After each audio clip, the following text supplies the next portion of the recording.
What is really happening behind the latest global discussions?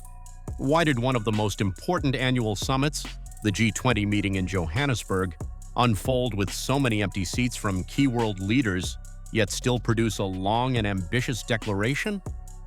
And how did this event unexpectedly intersect with a separate political debate involving Ukraine, Russia, Europe, and the United States? These two stories may appear unrelated at first glance, but today they form a combined picture of how the international system is shifting and how decisions made far from the conflict zone may influence its future. Over the last few days, the Johannesburg Summit became a stage for new alliances, new priorities, and new disagreements. Europe was encouraged to rethink its long-term economic dialogue, even as the United States chose not to attend this year's meeting. At the same time, a statement from a former Western official about an alleged major concession Russia might be ready to consider during peace negotiations sparked intense public reactions. So, what exactly is changing? Why are these two stories being discussed across global media, and what could these developments mean for the future of Europe, for Ukraine, and for diplomatic efforts involving Russia and the United States? Let's take a closer look. The 2025 G20 Summit in Johannesburg marked a historic moment. It was the first time the event was held on the African continent.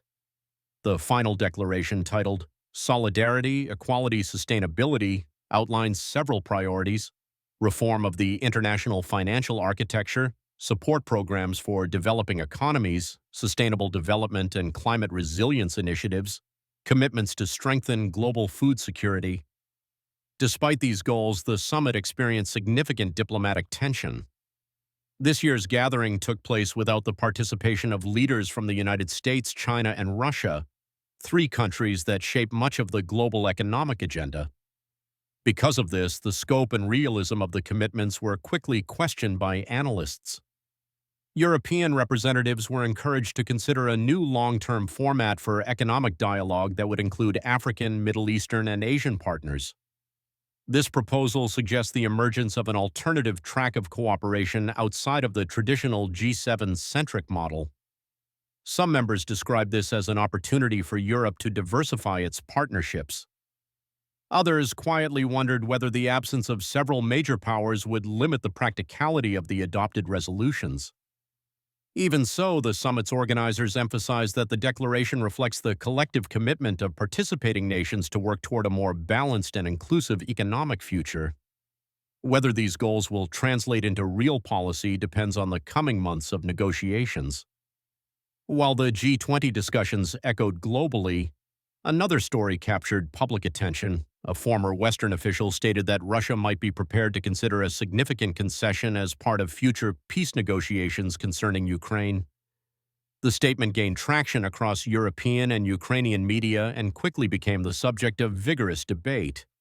Supporters of the comment argued that this could open a window for diplomatic progress and reduce tensions.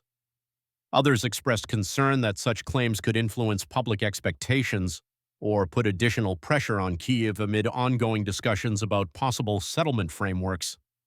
Ukrainian officials have not confirmed any such readiness from Moscow. Russian representatives also avoided acknowledging any specific concession, maintaining their established position that all issues must be discussed directly and in detail, without external interpretations. For analysts, the situation raises several important questions.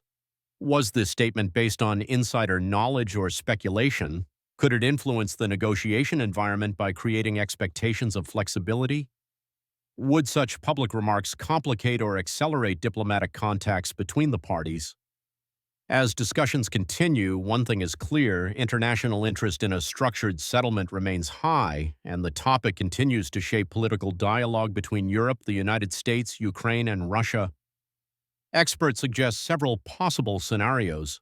Europe may intensify its independent diplomatic initiatives, especially after the G20 summit highlighted shifting global economic roles. Ukraine will likely face growing expectations to clarify its position regarding potential settlement terms, especially as new ideas circulate in global media. Russia could choose to respond publicly to the debate, depending on how the narrative evolves. The United States may increase its involvement, especially if separate peace-related discussions continue behind the scenes.